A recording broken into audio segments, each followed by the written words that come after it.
Assalamualaikum warahmatullahi wabarakatuh.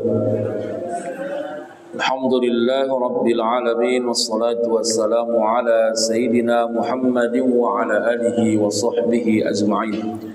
Subhanaka la ilma lana illa ma 'allamtana innaka antal alimul hakim. Allahumma rzuqna fahman nabiyyin wa hifdzal mursalin wa ilhamal malaikatil muqarrabin. Walhamdulillahi rabbil alamin. Bapak Ibu yang saya hormati, bersyukur dengan ungkapan lafaz alhamdulillah. Allah berikan kita kekuatan, Allah bangunkan kita dalam keadaan sehat, sekaligus masih kita nikmati 2025 sudah berlalu sekian minggu tanpa terasa. Sebentar lagi juga kita bentar lagi Ramadan. Yang lama habis waktu ini berlalu cuma satu. Apa itu Ustaz? Angsuran. Nah itu berantem pun kita sama tukang kredit mau. Sudah lunas loh, padahal 2 tahun lagi. Bapak Ibu yang saya hormati, kaji kita hari ini sederhana, materi akhlak. Yang materi akhlak ini muatannya nasihat-nasihat, mudah-mudahan bisa kita amalkan. Saya mengutip dalam kitab Mu'izatus Sahabah yang ditulis al-Imam Muhammad bin Abdullah bin Muhammad al-Muqbil pada halaman 40 sampai halaman 41. Nasihat ini kita ambil dari ungkapan sahabat Nabi Utsman bin Affan. Utsman bin Affan ini gelarnya Dzunuraini, orang yang mempunyai 2 cahaya. Kenapa gelar Utsman bin Affan 2 cahaya? Karena putri Nabi 2 yang dinikahi oleh Utsman bin Affan. Makanya gelarnya Dzunuraini. Apa pesan Utsman bin Affan di akhir hidupnya ketika khutbah? Makanya khutbah dulu pendek-pendek kali, Pak. Makanya khutbah itu bukan ceramah. Khutbah itu bukan kajian, enggak. Khutbah itu wasiat takwa, wasiat singkat. Di sini ada bacanya itu Pak Haji, enggak ya? Sebagian masjid dipakainya tulisan itu. Saya semalam Jumat kan, ada berapa? Ditulisnya, mohon maaf ya Pak Ustadz, jangan lewat 20 menit. Ku jawab di depannya, iya. Karena ditulisnya pula dekat mimbar kan. Adanya Ustadz, ini tak paham dia Pak. Sor-sor sendiri. 20 menit. Ini kan Jumat Zuhur 12.32. Normalnya siap jam 1 sudah siap itu. Normalnya udah sedang itu. Tapi saya keluar jam 1:05 masih ada yang khutbah. Sampai saya di Johor dekat rumah masih ada yang sholat. Dekat rumah belum pulang. Ku tengok udah mau nyampe rumah, pulang miring peristiwa itu. Ku rasa udah suntuk itu. Kenapa tak balik-balik? Jadi wasiat itu tak boleh lama-lama. Wasiat takwa dalam khutbah, Utsman bin Affan mengatakan, "Innama a'taakumud dunya litatlubu bihal akhirah." Sesungguhnya kalau kalian diberikan dunia, maka litatlubu bihal akhirah. Jadikanlah dunia itu jalannya bekalan untuk akhirat. Apa contohnya Bu? Semua dunia yang kita dapatkan, jadikan jalan kita menuju Allah. Mobil makin rajin awak undangan. Apa lagi? Rumah awak makin rajin awak ibadah. Apa lagi? Kereta dulu alasannya jauh kali enggak tahan ayah jalan, dikasih kereta, makin rajinlah berjamaah. Apa lagi? Dulu jualan awak enggak laku, sekarang makin laku, rajinlah bersedekah. Makanya kata Abu Hazim, hati-hati kita ini. Apa kata beliau? Kullu ni'matin la tuqarribu minallahi fahiya baliya. Setiap nikmat bertambah nikmat yang dia terima, tapi orang yang menerima nikmat ini tak dekat kepada Allah, fahiya baliya. Itu orang yang celaka. Kalau bisa dapat awak dunia kayak Nabi Sulaiman, kaya dia itulah makin dekat kepada orang yang memberikan kekayaan Allah. Jangan kayak Qarun, makin kaya makin sombong. Kalau awak pejabat, contohlah pejabat, pemimpin, siapa? Kayak Nabi Ibrahim, pemimpin kayak Rasulullah, dihormati tapi tidak pernah merendahkan orang. Jadikan duniamu untuk bekal akhiratmu. Kenapa Bapak Ibu? Walam yu'tikumuha litarkanu bilaiha. Jangan karena Allah berikan kau dunia makin condong kau di dalamnya. Ada orang begini Bapak Ibu, dulu belum laris jualannya, rajin kali sholat maghrib berjamaah. Begitu rajin ayam penyetnya, banyak orderannya, tak sempat dia sholat maghrib. Lewat awak depan jualan dia, enggak maghrib kakak, lagi rame. Lagi rame. Macam inilah godaan ini. Awak baru cuci mobil Pak Haji, baru cuci mobil. Awak masuk mobil Lur Semir 60.000. Udah kilat ini, udah kilat. Begitu turun hujan, wah perempuan ngomong, bang ke masjid kita bang, tapi hujan, kan ada mobil. Baru kucuci tadi itu 60.000. Itulah tadi itu. Enak aja kau udah Lur Semir ini hujan. Awak pun yang ceramah ini cakap aja ini. Begitu kadang-kadang maaf aja, udah bersih masuk Lur Semir, mau keluar hujan, lemas mak. Oh ya 60 pikir kan. Cobalah. Jadi situ diuji Allah. Jangan sampai mohon maaf bu, dikasih Allah awak mobil makin lasak, tangkah kemana-mana. Makin lasa, pur sana, pur kemana. Jangan sampai kita jadi pejabat. Jadikan jabatanmu nilai ibadah terhadap akhiratmu. Kau tolong orang miskin, yang putus sekolah kau bayar SPP-nya, yang rumah sakit dia susah kau kasih jalan dia urusannya. Berarti jabatanmu di dunia menolongmu bekalmu di akhirat. Tak ada yang tak berguna di sini. Nah, semua berfungsi. Semua berfungsi. Makanya kita yang punya dunia, fungsikanlah untuk bekal akhirat. Kenapa Bapak Ibu?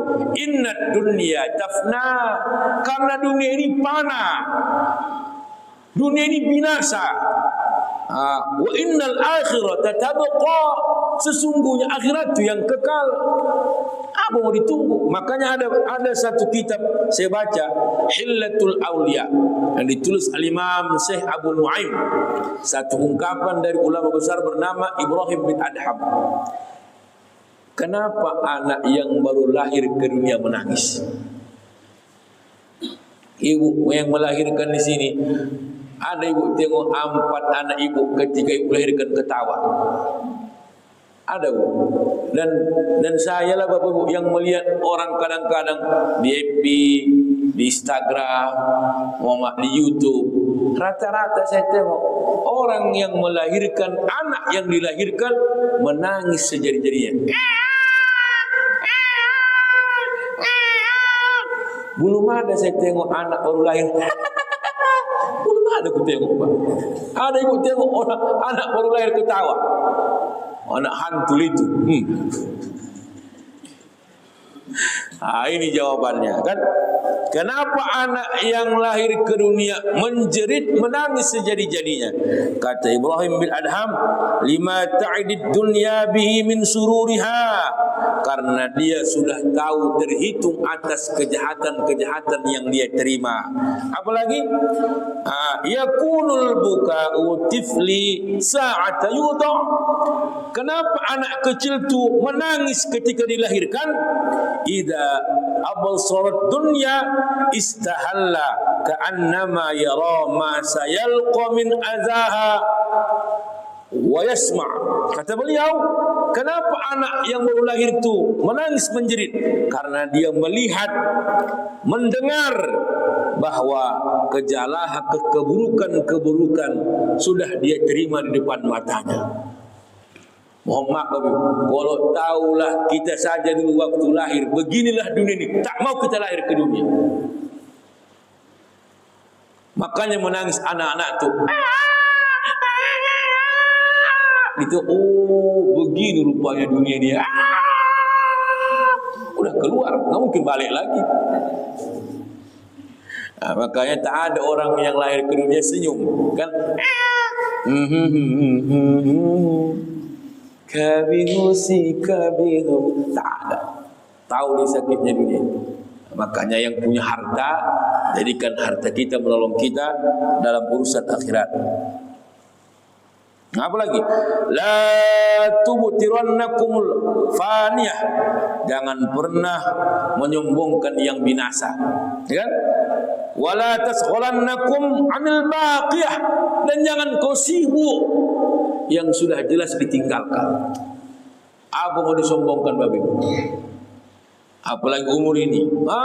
Apa kata Allah? Umur awak makin menua bukan makin kuat. Wa man nu'ammiruhu nunakkishu fil khalqi afala ya'qilun. Siapa yang Allah panjangkan umurnya, kembali Allah buat dia macam mana diciptakan. Lahir ke dunia, begitulah balik kita semakin menua. Mana contohnya? Lahir awak ke dunia, belum pandai bercakap, biar orang ngerti dengan perasaan kita. Apa caranya? Menangis. Tua pun besok Pak Haji akan mudah orang murah tersinggung kalau nggak cocok di hatinya. Itu alamiah itu.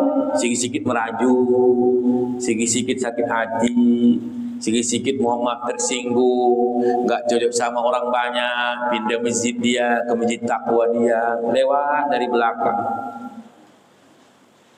Ada yang begitu itu. Makin menua, makin pengen dihargai. Makin menua, makin murah sakit hati. Kenapa? Karena pengen diperhatikan dia. Macam mana anak-anak kita dulu? Anak-anak itu kalau nggak cocok nangis. Kita juga begitu. Nanti nggak cakapan, dia kasih makan nggak mau. Awal pun begitu. Yang kedua, waktu kita baru lahir, kaki ini lemah, berjalan tertata-tata, tata,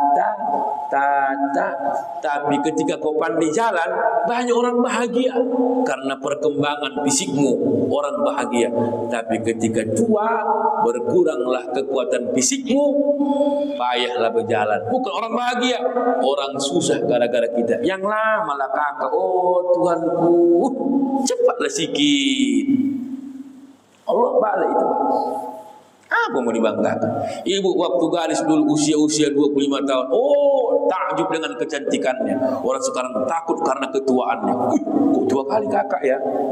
Habis masanya. Cincin ibu yang 20 gram yang ibu simpan-simpan, mati besok menantu yang menikmatinya.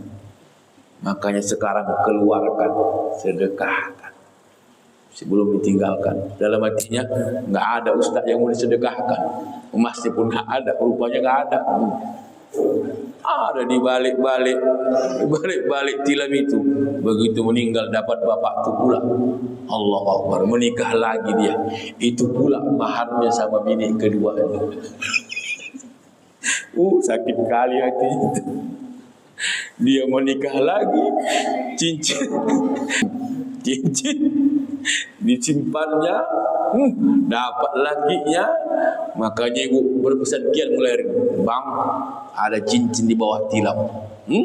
Kalau aku mati besok, sedekahkan ke Masjid Al-Ikhlas, Jalan Mega. Kalau abang pakai buat pernikahan abang, ku datangi abang malam pertama. Ku ganggu abang, ku gini-gini kah? Itu cincin kau. Cocok lah ibu. Cocok. Kan? Kenapa?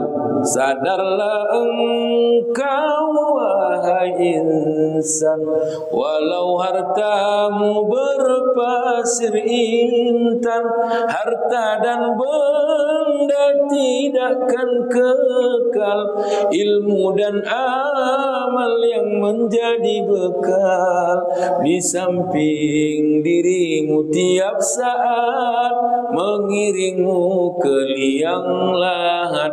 Teng teng teng teng taradeng teng teng teng teng taradeng teng teng teng teng taradeng teng teng teng teng taradeng teng teng teng.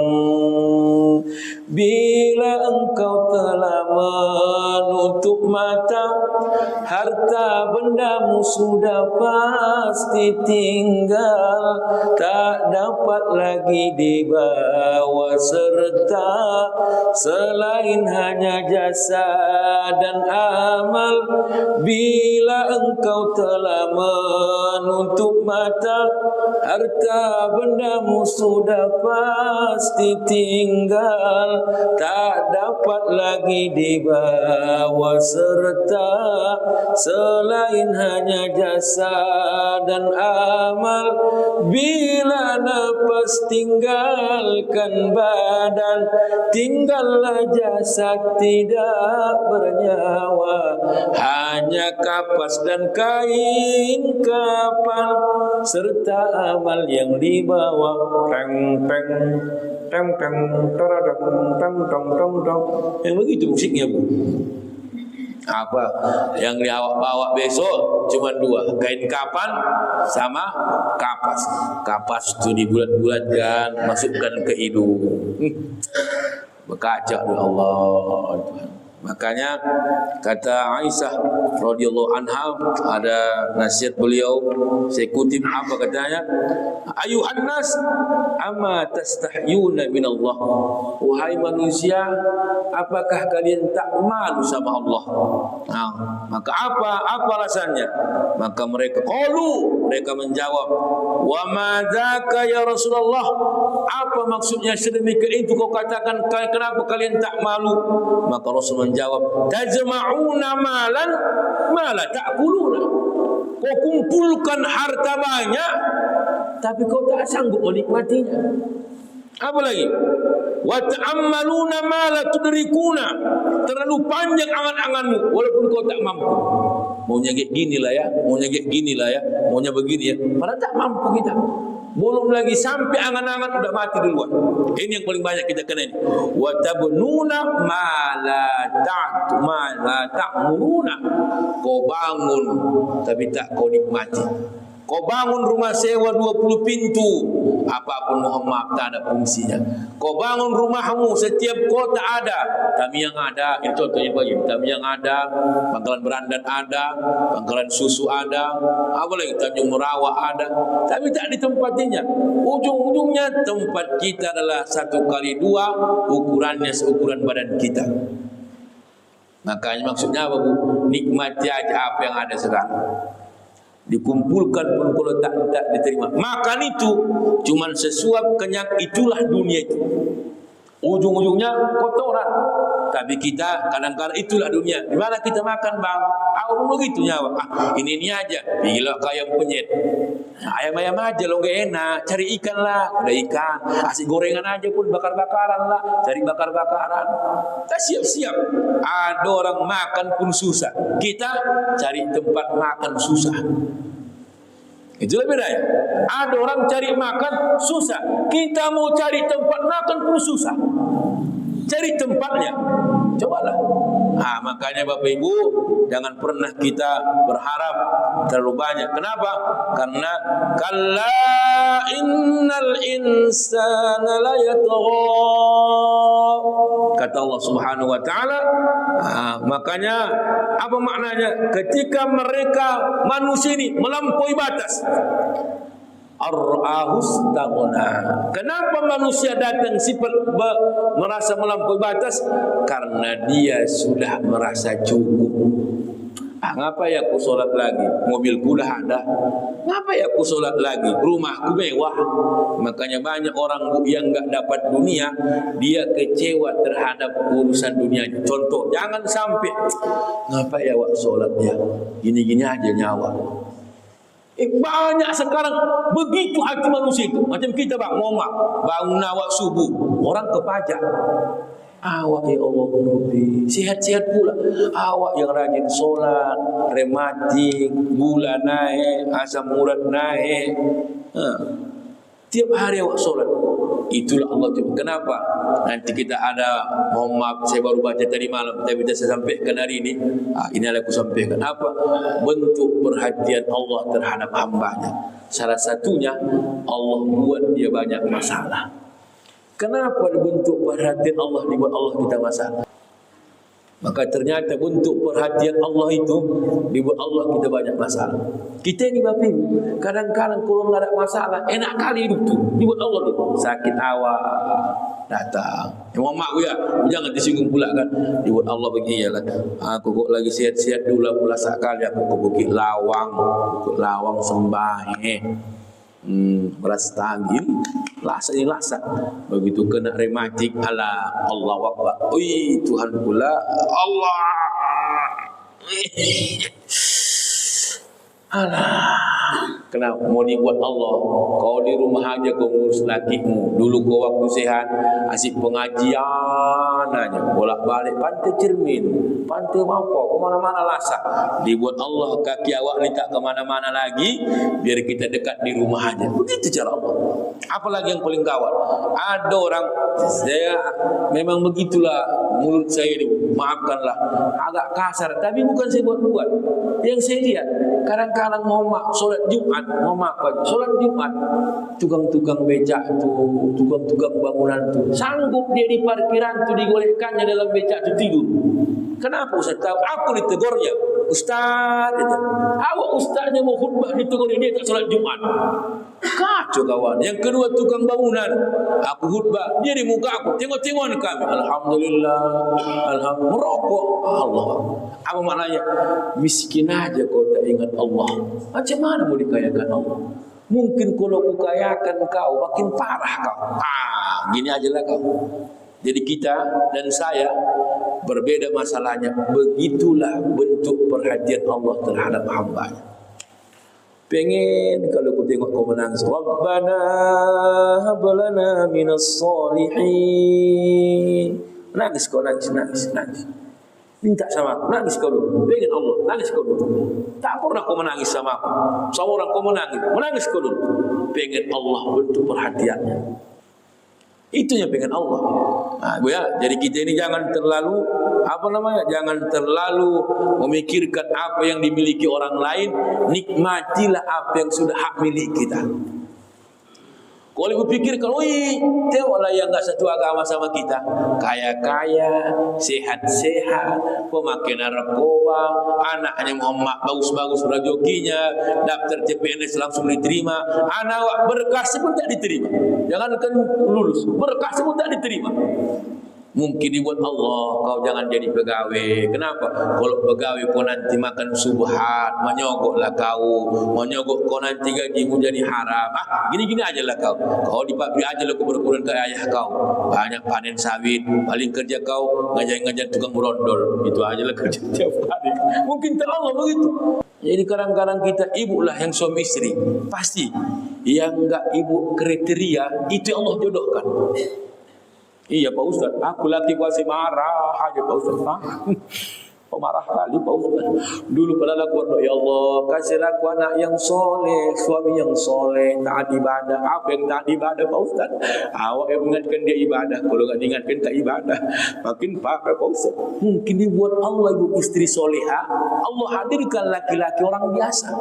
Maka selalu sampaikan, orang yang hebat itu bukan mendapatkan perempuan yang soleha, bukan mendapatkan laki-laki yang soleh, tapi menjadikan dia lelaki soleh ketika dia menjadi suami ibu, menjadikan istri soleha ketika dia menjadikan ibu istrinya. Itulah orang yang paling terbaik. Kalau menunggu soleh, enaklah dia. Itu dia. Jadi itu ibu Muhammad ini Bu ya, dulu bapak ni tak pernah solat, berjudi, main togel, begitu nikah sama ibu rajin berjamaah, ya kan? Awak pun Muhammad ada jamaah saya, betul Ustaz. Aku laki kok diajak ibadah umroh, enggak mau dia Pak Ustaz. Aku ajalah. Itu pula ada yang terbalik. Ayolah solat bang, ayo bisikkan di telinganya, baca ayat kursi berkuat setan-setannya. Allah ilah tak sama kita ini. Tak sama. Jadi awak yang membentuk, bukan menerima hasil. Ya, izin. Makanya siapakah orang yang terbaik di dunia ini? Kata Rasulullah cuma dua. Pertama, apa? Anfa'un nas linnas. Orang yang paling baik bermanfaat dia untuk orang banyak. Nanti mobilnya bermanfaat. Wah, anakku butuh kali, mau sakit dia, enggak ada mobil ambulan. Oh ya, pakai. Wah, iya butuh kami anakku masuk kuliah, wah. Iya, jadi itulah kurang sekian lagi. Nah. Begitu awak meninggal dunia, dikenang orang lah awak dengan kebaikan orang bermanfaat. Oh, bapak tu yang nolong aku dulu, ibu tu yang pinjamkan aku duit dulu. Itulah dia. Bapak Ibu Muhammad. Yang kedua, ini as-sururu ala qalbil mu'minin. Siapa orang yang paling bermanfaat hidupnya? Membuat orang bahagia. Tadi bermanfaat, membuat orang bahagia.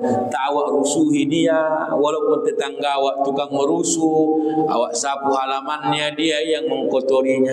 Awak korek paritnya, dia yang menumpatnya. Awak mengalah, dia pula bertingkah. Awak sabar-sabar. Saya ada bahasa mertua saya almarhum, kalau jumpa orang begitu, ingat kali saya, jangan kau lawani orang gila, ikut kita gila. Oh, biarkan aja, betul. Apalagi saya tinggal dulu, orang OKP banyak. Asal pulang ceramah, dipalang pakai kursi, palang begitu. Tiap malam. Aku ada gila-gilaku, walaupun aku ustaz, jangan main-main. Datang untuk jangan, kau ustaz, orang itu, apa ya wali orang gila? Tapi nanti tulang begini, udah, betul. Jadi kalau kita mau membuat orang senang itu paling enak. Paling enak. Saya termaksud pengajian yang enggak dipecat walaupun jarang datang di sinilah. Yang lain Pak udah minta maaf semua. Ustaz 2025 enggak masuk lagi ya. Hilang proyek 1. Ustaz minggu ini udah banyak minggu yang kosong Pak Haji. Minggu ini yang penting awak jangan Muhammad merasa baik. Memang salah awak tak datang, dipecat lah. Muhammad ini Pak Haji, istri bilang, abang masuk lagi Jalan Mega, masuk. Kalau jarang masuk, diganti harinya enggak hari Minggu, aku bilang hari Sabtu, aku bilang. Kalau Minggu, coba tak sempat. Apalagi Muhammad bentar lagi silat mikran. Malam Minggu alhamdulillah semua keluar kota. Berangkatlah awak Sabtu, kenalah acara Minggu. Pulang awak Minggu nyampe Senin di Medan. Mana kena lagi Minggu? Tapi apa? Yang penting saya Muhammad bukan memuji. Yang penting Ustaz lapang waktunya ke apaan. Begitulah, tapi buat orang senang dengan cara kita. Ya, jadi belum sama menantu, sama besan, macam mana karakternya, yang penting senang. Itulah hidup ini. Kalau sudah senang, tak ada yang susah lagi. Yang terakhir Bapak Ibu, apa yang membuat kita kadang-kadang sebelum meninggal dunia ada penyesalan yang kita terima? Maka ada ulama mengatakan, Muhammad Mutawalli Asy'arawi, la tahsudu ahadan li nikmatin a'tahallahu lahu. Jangan kau benci terhadap nikmat yang Allah berikan terhadap orang yang menerimanya selain dirimu. Apa katanya? Fa anta la ta'lamu ma ja'akhadallahu minhu. Kau tak tahu apa yang sudah Allah ambil dari dia. Awak tengok dia Muhammad bahagia, ada yang Allah ambil dari dia yang enggak tahu kita. Jangan cuma bahagia yang tahu kita. Jangan tengok hasilnya, cari tahu prosesnya. Macam mana bapak dulu pertama kerja di kebun, mau jadi anggota, awak jadi dulu. Sekarang awak yang begitu kan, ini dulu. Ada masanya itu. Sama kayak saya. Hari ini saya penceramah, besok masanya ada waktunya jadi jamaah. Ya kan? Makanya saya diajari guru saya, biar rendah hatimu, kosongkan waktumu kalau Jumat itu per 2 bulan. Saya kosongkan itu. Kenapa? Biar jadi pendengar kau. Biar jangan cakapmu aja didengar orang, cakap orang pun kau dengar.